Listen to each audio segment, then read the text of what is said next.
Indian 2 Indian 3 இல்லை எது பிடிக்கும் நீங்கள் என்ன கேட்டிங்கன்னா எனக்கு இந்தியன் 4 தாங்க பிடிக்கும். ஏன்னா இந்த பாயசத்தை ஆல்ரெடி எனக்கு ருசி காமிச்சிட்டாங்க, கொடுத்துட்டாங்க. இந்தியன் 4ல் நான் இருப்பேன், அந்த ருசியும் சீக்கிரமாக காமிச்சிருங்க, சந்தோஷமாக இருக்குங்கிற ஒரு நம்பிக்கை தான். அங்கே சுபாஸ்கரன் அவர்கள் பேனா கேப்பை திறந்து செக் புக்கு கொண்டு வாங்க சைன் பண்ணுறது எனக்கு தெரியுது, ஞான திருஷ்டியில் தெரியுது. எதுவும் மாறலையே கம் பேக் இண்டியன், எவனும் திருந்தலையே கம் பேக் இண்டியன். லஞ்சம் லஞ்சம் லஞ்சம், அதுதான் படம், வந்து பாருங்க. ஒரு விரலால் வர புரட்சி என்னன்னு நீங்கள் எலெக்ஷனில் பார்த்துருக்கீங்க, அதே விரலால் இன்னொரு புரட்சி ஒரு வருமத்தில் காட்ட போகிறாரு. அதையும் இந்த எலெக்ஷனுக்கு அப்புறம் இந்த படத்தில் பாருங்கள் ப்ளீஸ். இப்போ இருக்கிற யங்ஸ்டர்ஸ் நீங்களாம் எங்களை மாதிரி தேட்டரில் போய் இந்தியன் 1 பார்க்கல இல்லையா? ஸோ அது ஒரு செகண்டுக்கு மறந்துடுங்க. இந்தியன் 2 தேட்டரில் பார்க்குறப்போ உங்களுக்குள்ள எங்களுக்கு எப்படி இந்தியன் 1 பார்க்குறப்போ ஒரு கோவம் எழுந்துச்சோ, சிஸ்டத்தை ஒன்றுமே பண்ண முடியாதா, ஒரு தனிப்பட்ட மனிதனா ஒரு சாதாரண குடிமகனா உங்களால் என்ன பண்ண முடியுங்கிற கேள்வி எல்லாத்துக்கும் இந்த படத்தில் இவங்களோட வாழ்க்கையில் இருக்கிற அனுபவத்தை வச்சு இவங்க ஒரு கதை சொல்லியிருக்காங்க. அண்ட் அது நான் ரொம்ப இன்ஸ்பைரிங்காக ஆஸ் அன் ஆக்டர் எனக்கு ரொம்ப இன்ஸ்பைரிங்காக இருந்துச்சு.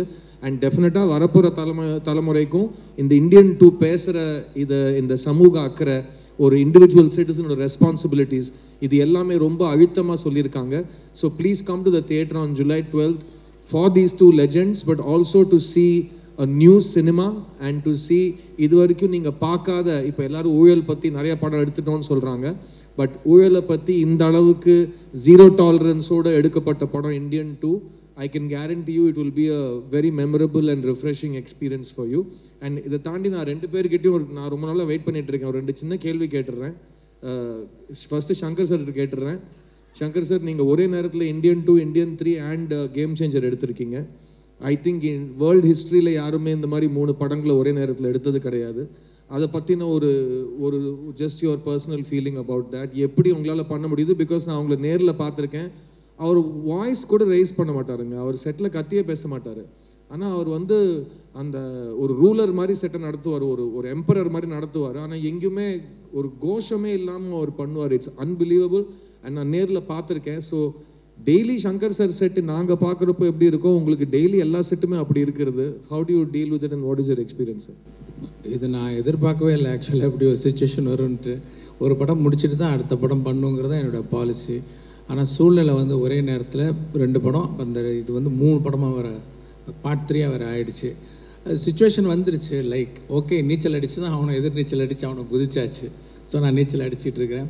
அதில் மெயினாக எனக்கு என்ன அட்வான்டேஜ்னால், இந்த கரோனா பீரியடில் எப்போ வேணால் இந்தியன் எப்போ ஸ்டார்ட் ஆகும்னு தெரியல.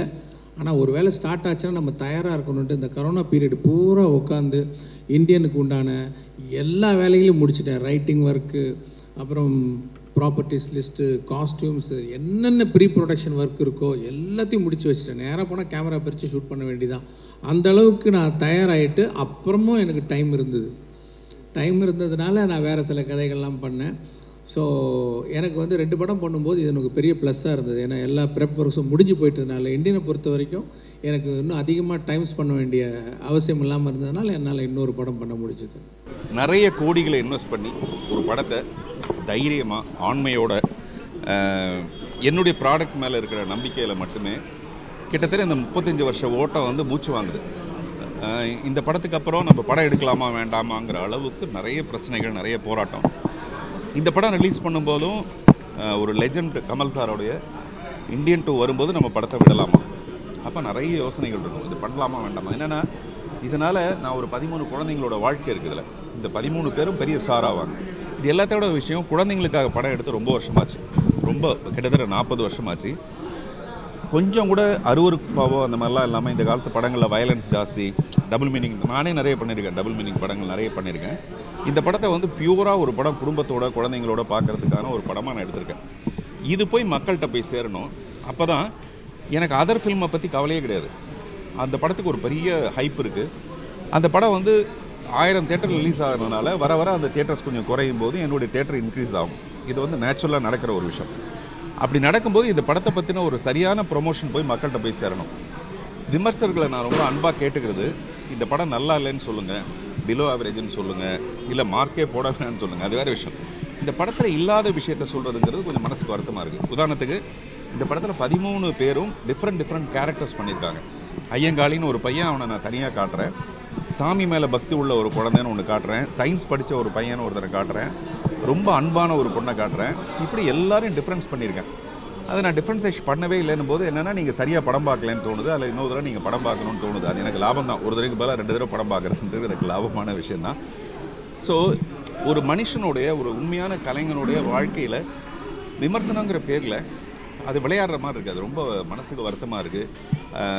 அதை மட்டும் நான் ரிக்வஸ்ட் பண்ணி கேட்டுக்கிறேன். இந்த மாதிரி ஒரு முயற்சியை அப்ரிஷியேட் பண்ணணும். அப்புறம் இது ஒரு எக்ஸ்பெரிமெண்டல் ஃபில்முன்றாங்க. அது எனக்கு புரியல, என்ன எக்ஸ்பெரிமெண்ட்? இறைவனிழல் எக்ஸ்பெரிமெண்டல் ஃபில்ம், ஒத்த சிறப்பு எக்ஸ்பெரிமெண்டல் ஃபில்ம். இது வந்து நான் சின்ன வயசுலேருந்து எங்கள் அம்மாவோட போய் பார்த்த ஒரு குடும்ப படம், குடும்பத்தோட குழந்தைங்களோட பார்க்குற நம்ம குழந்தைகள்னு ஒரு படம் பார்த்துருக்கேன். அந்த படத்தில் வந்து லஞ்சம் வாங்குறதுனால அந்த குடும்பமே எப்படி சீரழியுதுன்னு ஒரு படம் எடுத்திருப்பாங்க. அதிலிருந்து நான் நினச்சிப்பேன் நம்ம வந்து லஞ்சம் வாங்கக்கூடாது, ஊழல் செய்யக்கூடாது அப்படின்னு. ஆனால் இது வரைக்கும் ஊழல் செஞ்சுட்டு இருக்காங்கன்றதுக்காக தான் அதை எடுத்து இந்தியன் 2ன்னு ஒரு படம் எடுக்கிறாங்க. அப்போ நாடு எவ்வளோ மோசமாக இருக்குன்னா, அந்த ஊழலும் லஞ்சமும் எனக்கு தெரிஞ்சு 45 வருஷமாக மாறாமே இருக்குது. நான் என்ன சொல்ல வந்தேன்? எஸ், இந்த மாதிரி ஒரு படத்தை சப்போர்ட் பண்ண வேண்டியது சினிமா தானே. உங்களுக்கும் வாழ்க்கை, எனக்கு மட்டும் இல்லை. இந்த விமர்சகர்கள், ஊடகம் எல்லாத்துக்குமே சினிமா தான் வாழ்க்கை. அப்போ சினிமா நல்லா இருந்தால் தான் செய்ய முடியும். அதனால் இந்த படத்துக்கு பின்னாடி இருக்கிற ஒரு இமோஷன், ஒரு சென்டிமெண்ட்டை புரிஞ்சுக்கிட்டு இந்த படத்தை சப்போர்ட் பண்ணுன்றது ரொம்ப அன்போட, தாழ்மையோட, என்னுடைய வார்த்தைகள் ஏதாவது தவறு இருந்தால் மன்னித்து இதை சப்போர்ட் பண்ணணுன்னு அன்போடு கேட்டுக்கிறேன்.